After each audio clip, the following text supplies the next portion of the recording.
Okay.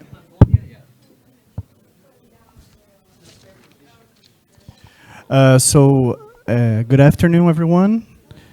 We're about to start the session about the dollar hegemony and its effects.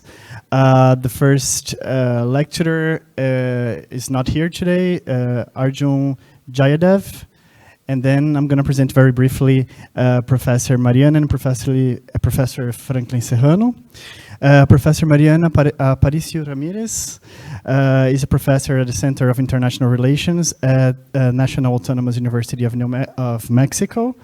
And Professor Franklin Serrano is professor of economics at the Federal University of Rio de Janeiro. So I think we can start. Professor Mariana. Thank you, Rodrigo. Thank you all of you to be here. Well, I will also want to thank IDEAS and Universidad Federal de Rio de Janeiro for the invitation. I'm very excited to be here, and also I'm honored to share this table with this panel with Professor Franklin. Well, I will talk about U.S. economic diplomacy and the power of dollar. And when Charles wrote me to make my talk about dollar hegemony and its effects, the only thing that I have in my mind is economic diplomacy, that it's part of the studies of international political economy. And I know that most of you are economists, so I think that I'm not the only, but we few internationalists, international relations studies. So during the 1970s, Susan Strange says that economics and international politics are mutual neglect. But I think that if we need to think about the reform of international financial architecture, we need to think in both sides. So that's why I'm talking about economic diplomacy as a political instrument. Is a deterrence or persuasion, and of course, the importance of the US dollars. Please, the next one. Oh, I need to change it? No? I don't know. How can we change this? You come here, I think it might be better. Okay. Oh, really? Okay.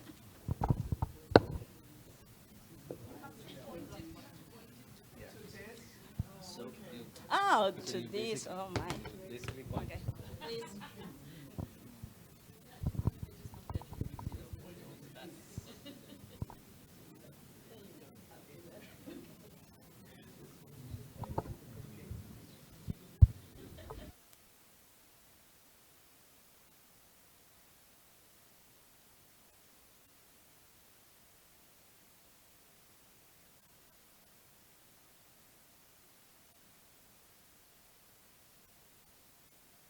Hello, that's me.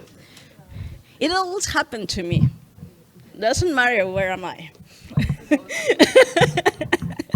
Okay, well,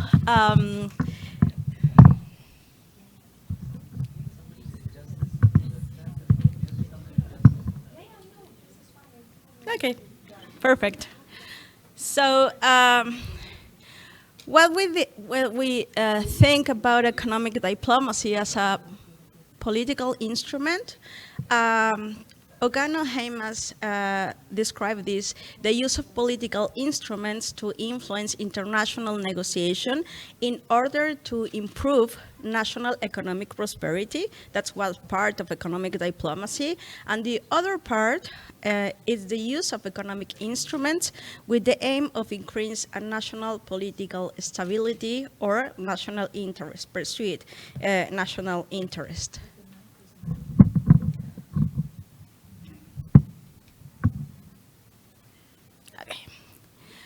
Well, as I said, there is two big characteristics of economic diplomacy. Okay. Don't worry. I can take it, and that's it, okay? Yeah. Okay. Oh, my. Awesome. We finally did it. Okay, well, the first one, and it's the most important for U.S. interest, it's power play end, the left one, and we can think about this characteristic of action and negotiation with primarily political characteristics. This kind of economic diplomacy as a tool of foreign policy, the state carries out the cost and benefits calculation in a pure political logic. For example, we need to think the Cuban embargo, no? Also economic sanctions, but also financial sanctions, sectoral sanctions, that it's supposed to impose on a state to achieve a political objective. For example, I said Cuba embargo, but also Iran, but also Ukraine. So nowadays, we need to think about the political tension in Middle East also. So economic sanction and power play end in economic diplomacy, it's very important because we need to build peace. And this kind of instrument of economic diplomacy, it's the line between war, military war, and also the diplomacy in simple terms. So this is the middle one, and it has been improving since the 21st century, 21st century, sorry, many times. So the second one is the business end. And it's a cooperation between state and business to develop economic objectives in the national interest. The main goal here is trade and investment promotion. And the costs or benefits are based on a purely economic logic, with the main objective is to maximize trade and investment opportunities. In this kind of economic diplomacy, maybe we think about the sign of free trade agreements or regional agreements or so on. So these two characteristics, it's in the last line of the line. No, it's not simple, and state doesn't move forward play end policy in economic diplomacy or also business end. It's a mist between. So we need to think, example, United States, sometimes they give some aid, economic aid to power play end. But sometimes they use economic aid to make some investment in one country. So it's not completely zero-sum. It's just in the middle of. Now, as I said, economic diplomacy have a different kind of instruments. The first one, it's very popular. The first author that moved out this research is about economic statecraft. The second one, it's economic and financial sanctions. And the third one, it's investment as a tool also for foreign policy and also economic aid. Why I didn't put here the military aid? Because we have different purpose of that. And also in economic aid, specifically in United States, the aid to attack terrorism, it's part of this. So we need to think about. Well, sanctions, as I said before, have become so popular over the past 2 decades. First one, they are quickly way to US to demonstrate, resolve, and punish bad behavior for certain states, or not state actors, that part of the state. The second one is sanction are low-cost policy. So only a handful of civil servants are needed to draft them. Yeah, it's low cost. The third one is the burden of implement US sanctions fall on multinational and banks. So the cost and benefits, we need to think about our friends and allies also, but also multinational corporations and banks. So they are who take all the cost or lost opportunities of compliance the cost. So that's why it's not the same thing, Cuba sanctions versus Iran sanctions versus Russia sanctions in the war of Ukraine. It depends of the size of the economy, the importance of the trade that they investment, and also depends of the interaction between value chain and the economic and trade dependency. So this is part of the classic theory of economy, international economy. The fourth one is that the immediately political and human cost also appear to be low, so making more attractive to other forms of coercion, such as military intervention. Not only from the United States, but also for the international community, Security Council, for example. The fifth one is the US administration can pressure countries to comply with its demands from the safety of Washington. And the sixth one, we can shut down whatever economy they want. At least the economies that depends of the United States or the currency of the United States. That's the power of the dollar. So sanctions have proven to be effective in persuading countries to alter their behavior. That is the main point of the economic diplomacy. And what about the law? In the United States, the Assistance Act in 1961 said that foreign aid, that it's the carrot, it's not the other part of the economic sanction. Foreign aid is an intangible good provided to the United States government to a state or an international organization. Foreign aid, so it's divided in two categories of assistance. Economic development, that it's not interesting in that moment, but the second one is military and humanitarian. And I'm just thinking about the Ukraine war. For one side, there is a lot of Russia sanctions that it's not quite good. We can discuss that. But the other side, there is humanitarian and military aid to Ukraine. And both policies, it's part of one country with the same objectives: persuade and punish. So the assistance provided by U.S. government is requested annually by the executive branch and must be discussed and authorized by the Congress under the State Department Special Operation and related programs. So the executive and legislative branch of government, they need to approve the budget for foreign aid, and it can be difficult in the following situation. It's not part that we are, well, at least in my country, we are very nervous about the next election in US. So one this is the party of the incumbent president don't have the majority of the Congress, so they need to pork or to persuade pork with lobby. Party polarization, legislative capacity, I mean resources, control mechanism, ex ante exposed, and the work of the congressman. So as we can see, this is the presidential request funding for Ukraine in the President Biden administration.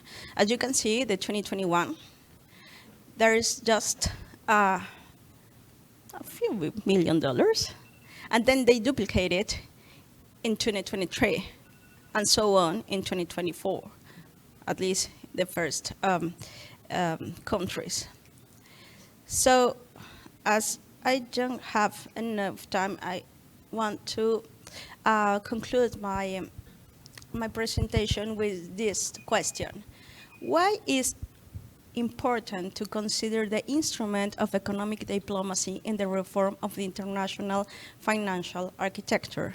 At least I have 3 thoughts. Oh, I have 4 minutes. Okay, but I don't need it, just 3 more. Okay. Well, the first one is changing the international balance of power. We need to think about that. The second one, the rise of digital coins and the other reserve currencies.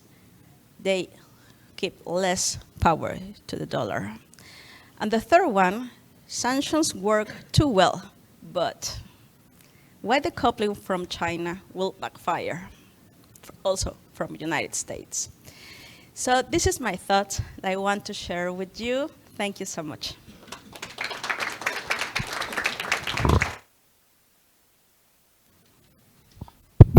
Okay, thank you, Mariana. So now I'll pass on to Professor Franklin Serrano.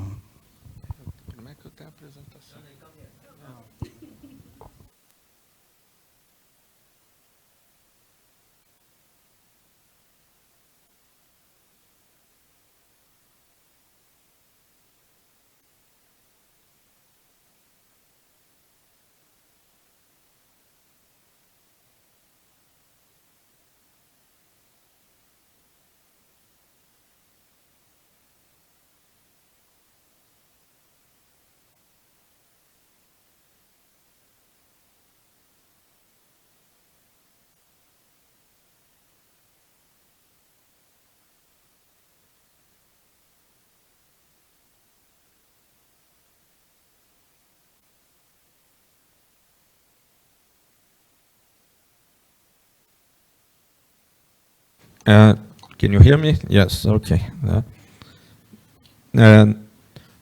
Well, I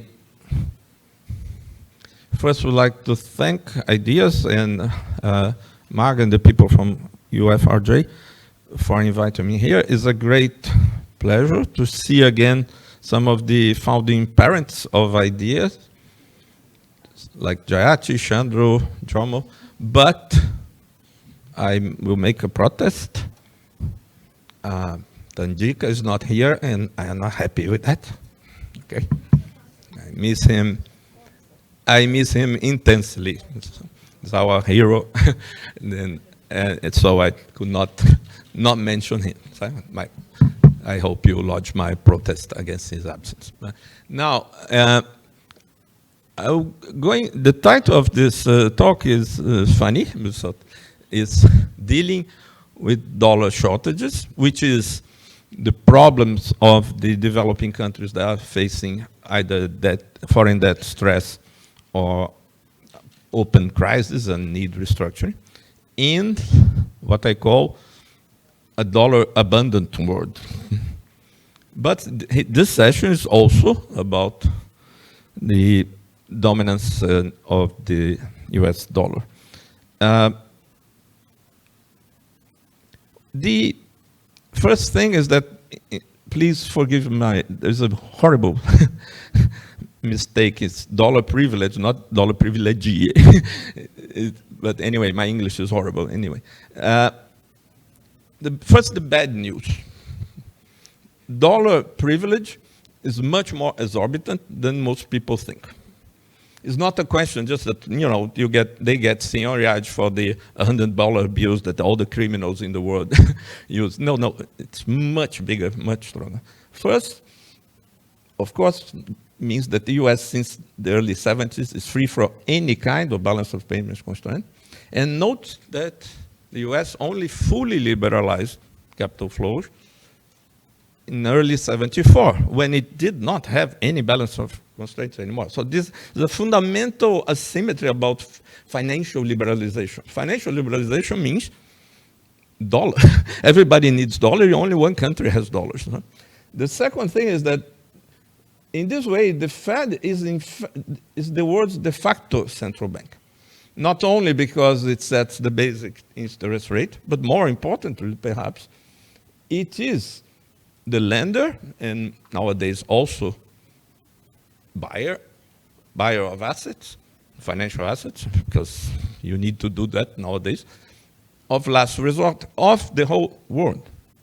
And as a financial institution, normally something that borrows short and lends long, this is what gives the power, the political power. It's a very simple thing. It's not surplus countries versus surplus of savings versus deficit. It's just funding problem in the language of Keynes and post-Keynes, that there is one solution for every single institution global financial institution, internationalized financial, needs at one point a lender of last resort, which is in dollars.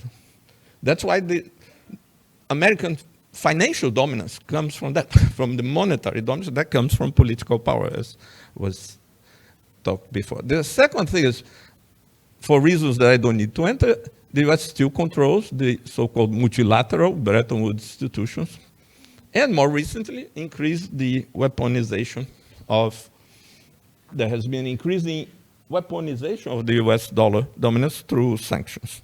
Now, on the other hand, or even confirming more bad news, the idea that there is a de-dollarization or something like this is really, if it happened, it has barely started. If you look at the numbers, it's like just 59% of forex reserves, 54% of exporting rights, and 88% of all foreign transactions in the world are today done in dollars in at least one leg of the transaction. Yuan still only 2 point something of reserve.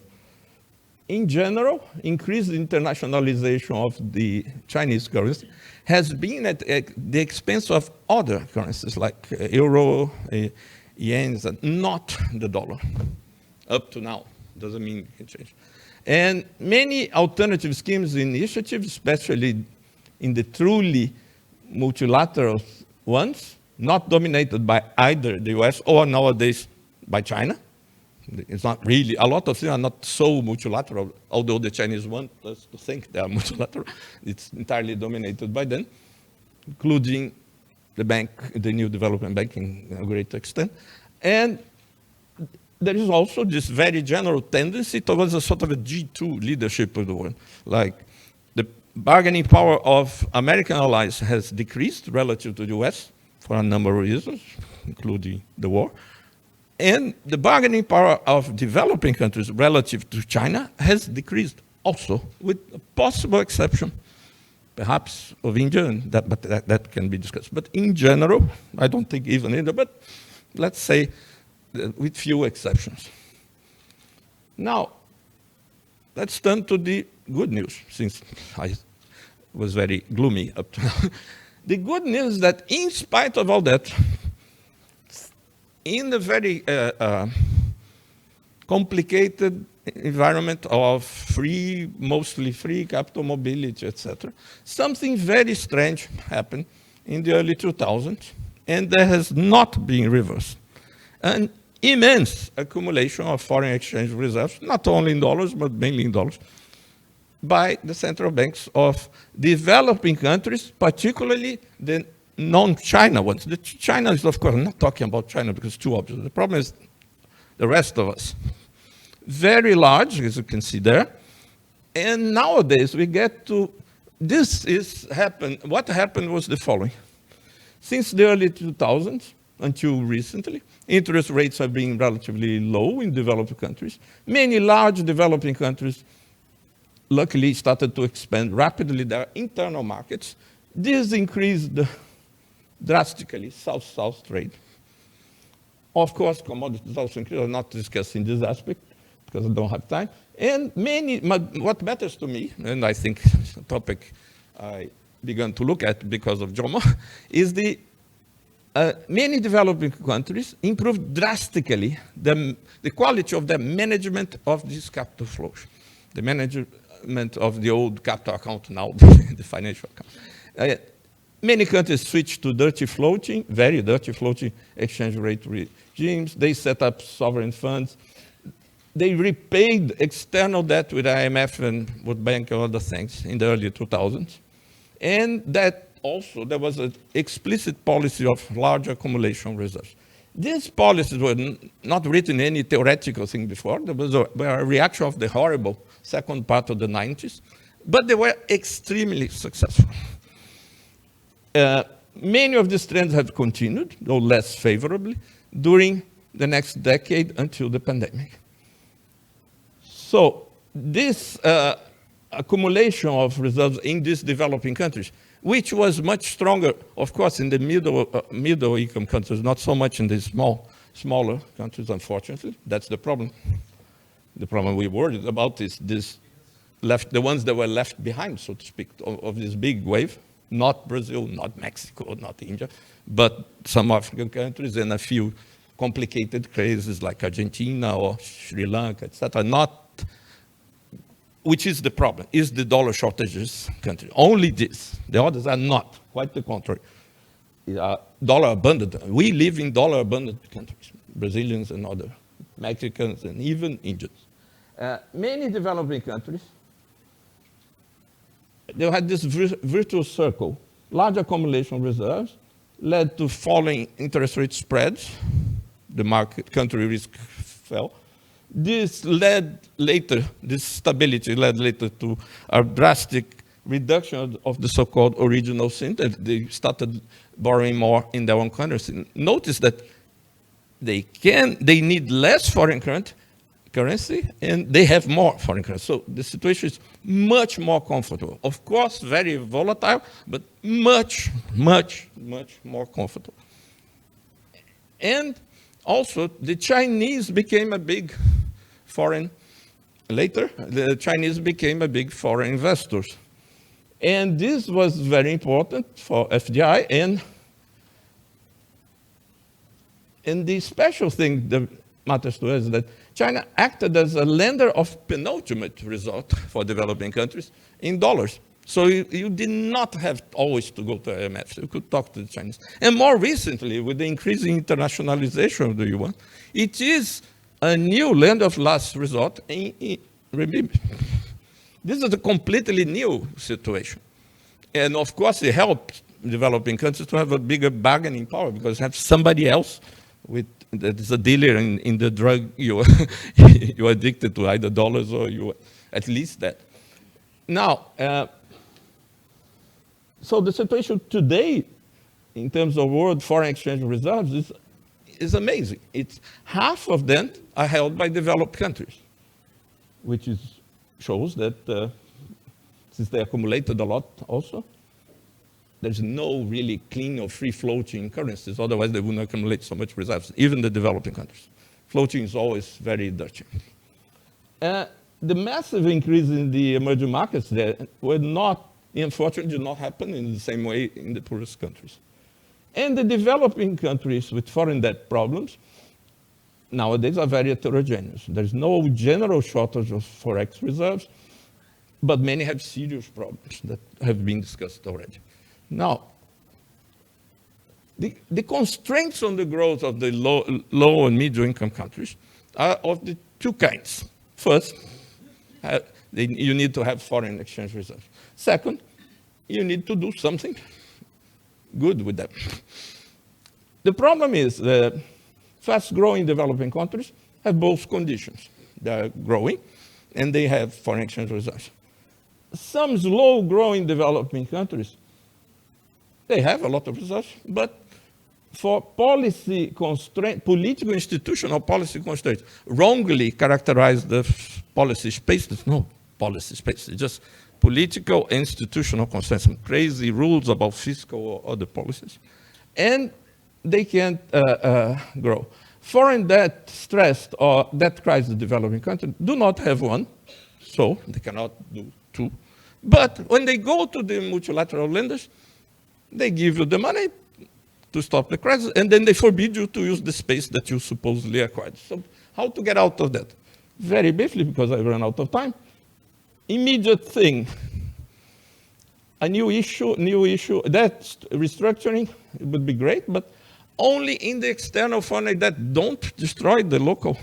There's a very good paper, Chandru and Charles too, about that. It's like, why restructure the internal debt is your own currency? This is crazy. The other thing, abolish these surcharges that make no sense. They were invented to be the compensation, the incentive not to borrow too much from the fund in a long time, and there is no.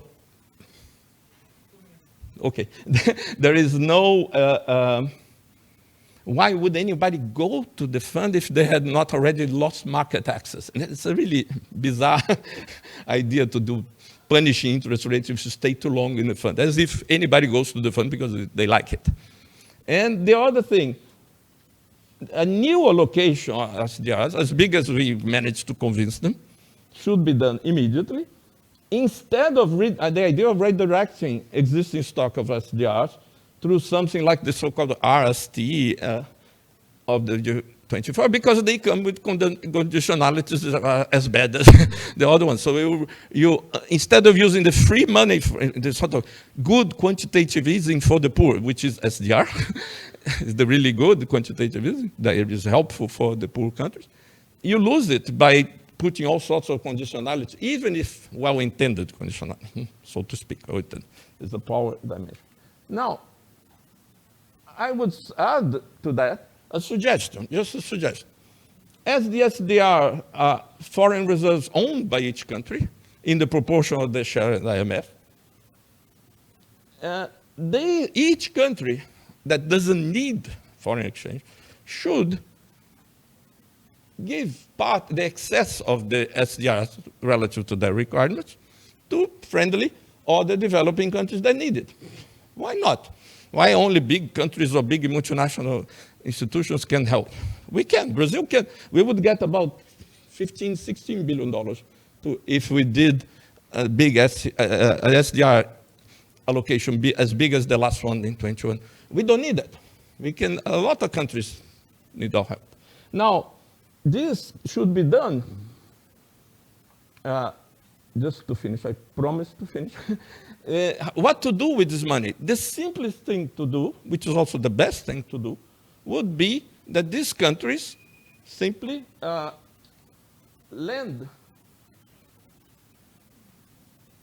give as grants this money to needed countries, but in a very peculiar way, like help to repay the debt, not in general, not the private debt, the public foreign debt with IMF, World Bank, etc., to regain policy space. In this way, the beauty of this simple proposal is that we force the IMF to finance developing countries getting rid of the IMF conditionalities. Thank you. Sorry for...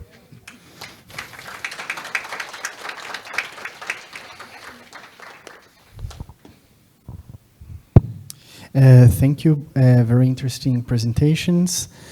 Now we open up for questions. Maybe 3 questions. First round. Esteban, Luis Fernando, and the lady here in the middle. Yeah.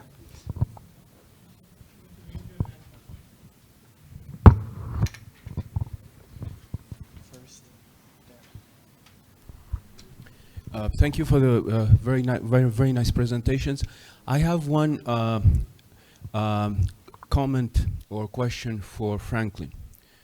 Some studies, when they talk about the exorbitant privilege of the dollar in the US, they focus on its impact on the vulnerability of external balance sheets, assets and liabilities. And there's a whole literature that states that because the exorbitant privilege allows the US to hold risky assets and issue safe assets, there's a transfer of resources from developing countries to developed countries. Milesi Ferretti has done some work on this, and other people, and I would like to hear what your comments on this are. Thank you.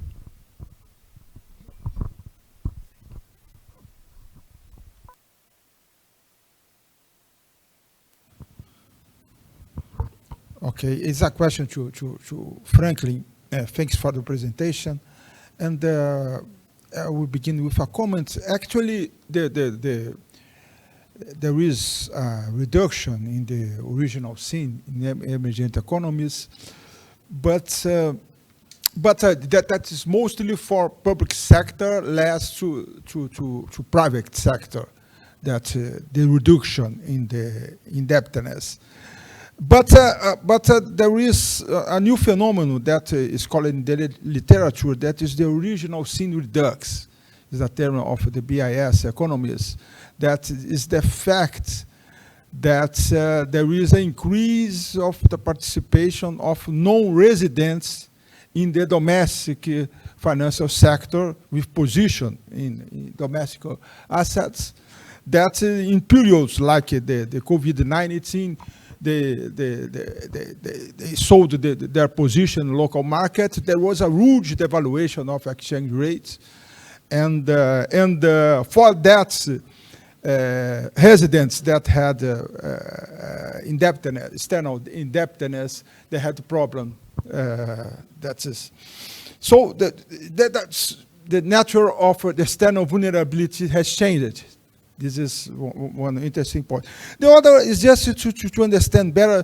You suggested that a developing country could provide by the use of SDR to other economy. What would be the enforcement to do this between the countries? Just to clarify this point.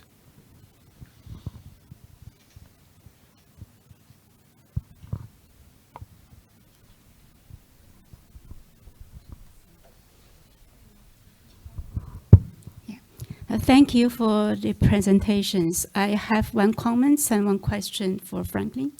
I think only privilege you mentioned about is quite correct. And one thing I want to mention is the network effect, because once the dollar is used, well, the household and the firms and the government, even they have a sort of enforcing process is interlocked, and then which means that there is an initial effect of the international currency. So the dollar will last longer than expected. This is an effect that we must have prepared. And another one is on, we talk about privilege. In fact, there is another, they call it a privilege. No, it is an exorbitant burden.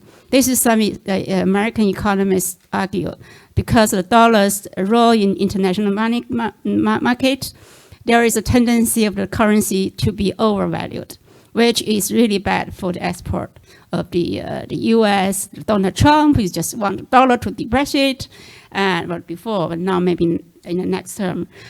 So this is something, if we think about the currency's role in the international monetary system, there could be, we have to think about both ways. Especially this is relevant to Chinese currency because, we think a lot about this benefit and costs. And the question is, because you mentioned about the lender of last resort, and China is unfortunately be something, it's quite a testing function in its new, the role. And do you have more comments on this, or explanation on what do you mean by this new? Because lender of last resort, normally we refer to the Federal Reserves, the dollar liquidity, and before that, the IMF plays a sort of role, but now it's not anymore. So what do you mean by this, especially for Chinese central bank? Thank you.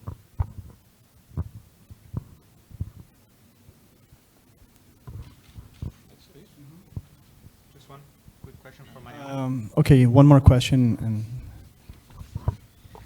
Hi, Jose Fevereiro from the University of Sheffield. My question is for Mariana. Mariana, in your talk, you mentioned when you were speaking about the sanctions, you made a claim at the end that they were effective in shaping countries' behavior and so on. And this was a bit surprising for me, and I wanted to hear about what concrete examples do you have in mind when you were talking about this.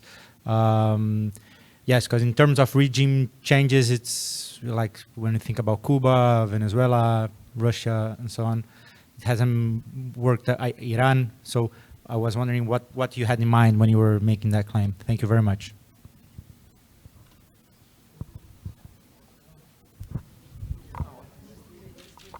No, you go first. No, I think so. No. Oh my gosh. Thank you for your question. I'm sorry. Thank you for your question. Yeah, that's why I'm saying that, because I want to make some answers of that. Yeah, it's the best way to make a policy that doesn't hurt a lot. But of course, there is the other way. There is not just only gains. There are many lost, specifically in banks and multinational corporations, also in the United States. So the other part of this economic sanction is that United States have to take balance of what is the best way to have the best result possible. But in sometimes, specifically the country, that depends of the importance of the, also if it is a short a small economy, or the economic specific part of the world, or maybe if they produce oil or something like that. So it's not the same. That's a transition between the economic sanctions. Cuba is the embargo. It's the simple one. No, just close the economy with trade. No, it's sanctioned in this classic way. The second one is the economic sanction, that it's specific to try to constrain the economy. The other one, the next level, is financial sanctions. And the best example to think about that is North Korea. Did you remember during the 90s that North Korea wants to build a nuclear weapon and so on? So United States realized that with also economic sanctions, it won't be, didn't have the goals that they want to. Because the way that they did in that time is, okay, look at what is the bank that make all the transaction, and this is the new development of a financial sanction, and it's SWIFT. They saw where is the SWIFT, the transaction of the North Korean government, and they close it. But then you have another one development of economic sanctions that it's called sectoral sanctions, and it's from Iran, and also combines with Russia. What happened with that? The US administration realized that if they close completely the economy or the trade with this specific country, they hurt themselves more than just move forward to the policy. So sectoral sanction is specific on issues. For example, just oil, or just petroleum, or just on a specific value. It's quite the same thing with Venezuela. So it's an escalate. It's not the same economic sanction, and there is a development of that. And this is what happened with trade policy. The honeymoon of the US hegemony feels very well with this kind of instrument.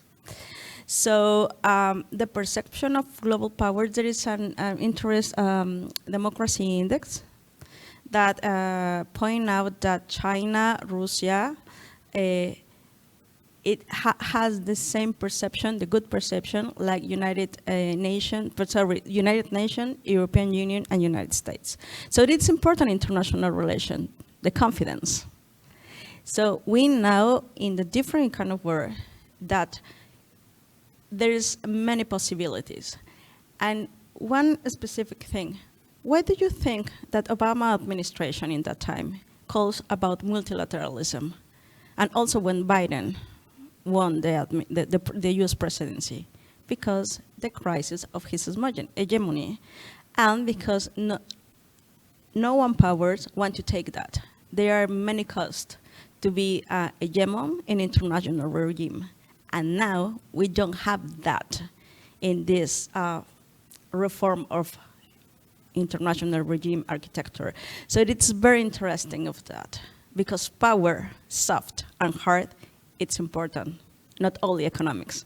There are very kind of power that import in the reveal of international regime. Thank you. Thank you, Mariana. I will answer the questions in reverse order. The first, first there was a remark about network effects. Of course, these network effects are huge, but you can see how long the British sterling sort of survive as a disproportionately important international currency way after Great Britain, the British Empire was already decadent. But at least in my interpretation, the basis for the dollar dominance, as much as the basis for the previous sterling dominance, is ultimately, military. So it is not the market that chooses. It's money of a particular state, that this state becomes so dominant relative to the other states that imposes that. That is, I think, quite simple, complicated fact, but simple. Now, on the other hand, the idea that there may be a sort of a burden, which is appeared in this recent issue of the review of Keynesian economics, because it makes the US finance its deficits very easily and somehow causes overvaluation that would be bad for the American industry. I find it very strange. First, because imagine that it did all that. Since the US doesn't need foreign currency, I could say, so what? I think people do not understand. We are in the balance of payments constraint in the US, even if you're very nice, if you're very conservative about, ended in 73. Actually, 71 or 73, at least in 73, up to 73, they tried to keep at least fixed exchange rates with some partners. So let's take 73. 1973, we are in 2024. And people still reason as if the US had balance of payments. So it hasn't. Now, the effect of this overvaluation, whatever, over relative to what, could have in a manufacturing industry. Imagine that it has. And then, as Chandru said, you put factories in developing countries with undervalued currencies. Your industry may suffer, not your overall level of employment, because you have no balance of payments constraint, but your industrial firms remain the most powerful in the world. All the research, development, design is in the US, and then you produce elsewhere. That's why, for instance, in trade policy, the US is more and more worried about intellectual property, of course. It's not a coincidence, because they want people elsewhere to produce, but to pay them. So I don't see any burden for them. It's a burden for us. For them, it's zero burden. Now, in my view, now China's new role, yes, China became a very big foreign direct investor and started lending a lot to developing countries. When I say lend of last resort, it's under quotes. It's not that there is some facility, some sophisticated thing. It's just that is with whom you have to talk when you're in trouble, in needing international foreign exchange reserves, politically, right? And China has the advantage up to now, in spite of all the terrible things that the Western press says that China is inducing that trap and doing the horrible things that the US did in the 80s. I think they're looking at the mirror as being less stringent, more willing to, in fact, some people complain they don't want to restructure. Yeah, but they want to give longer time to pay. They don't cut off. They don't ask you to destroy your state. Not because that's so nice, but because they don't want to need to have troops in a developing country, like patrolling an oil duct that goes to the port. So they want this country to have a state, any state, with any, even Milei's state, whatever state. They don't care. This is not necessarily good, but much better than the deal we have with the IMF World Bank. So I think it's an improvement. That's why so many developing countries. It's more like the British imperialism, but to see how low we get. We now think it's good that the power, international power, behaves like the British, not the Americans, because of what the Americans do. Not saying that the British rule was nice. And so finally, in this sense that I said this role is changing, there is a wonderful paper in the IDEAS website about these changes, maybe written by her, I'm not sure, that discusses this new role of the Chinese as a lender and also a rescuer, as they said, of the debt things. Now, then we get to the discussion of Luis Fernando de Paula. That's basic, and Esteban. That's actually more or less the same discussion, which is the discussion of the so-called original sin redux, that this improvement is not such a big improvement, but in fact, a different kind of vulnerability, etc. Now, on that, of course, we could discuss for ages. There's one point that is correct, that was pointed out by Luis Fernando, that is, has been, the ability to borrow abroad has been more from the states than from the private sector. And I wouldn't say even the ability, not really the ability, is often interest rates are lower outside. So voluntarily, the firms running a risk, of course, because it's a kind of carry trade, they get money outside, for instance, Brazil, private firms, because the interest rates are low. No, but it's no big, it's just private sector. The problem is when there is a sudden, unexpected big devaluation, these firms get in trouble. And it's about these balance sheet effects of these things that worry a lot of these people that talk about the redux. However, why do I say then that it's much better in spite of knowing that? Because the financial problems of domestic firms, although generated by exchange rates and dollars, etc., they can be settled in our countries, in our currency, and depends on our monetary authorities or our national development banks, etc., being lenders of last resort for them. In our currency, there is no limitations that come with that. So unequivocally, it is much, much better. And finally, the question about the enforcement of this suggestion. Whenever you see me suggesting policy changes, most of the value of the suggestion is in what is criticizing. I am not really very good at policy proposals. But, so the main value of what I said is that why not developing countries help the others that were not as fortunate to do what they did in the early 2000s that has shown to be so good. Now, you could go through the collective negotiation to get the enforcement, and then you might happen to you what happened to the G24. You're bogged down in these things. In the end, you put all the conditionalities. Because my problem is we don't, as an aggregate of developing countries, lack dollars. We lack the policy space because of the institutional and political constraints, often internal and sometimes imposed from abroad. So the idea that is voluntary, each country does according to its conscience and its allies or its interests, solves that. Maybe if no country would do that. But imagine if I tell that to Lula. You have $16 billion to hand out to deserving developing countries, and you can pick and choose. I'm sure you would like it. Thank you. No way. Wait until the government collapses.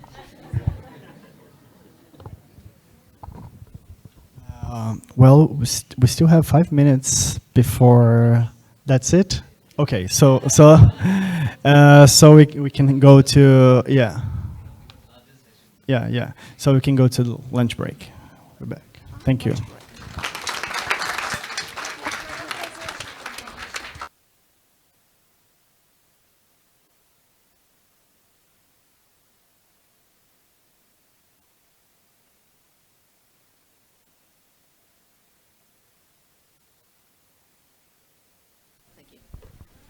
This is a quick reminder for the young scholars of the workshop to come along this my table to take your number for a really fun activity during lunch.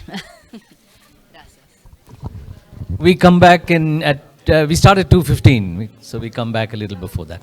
Okay.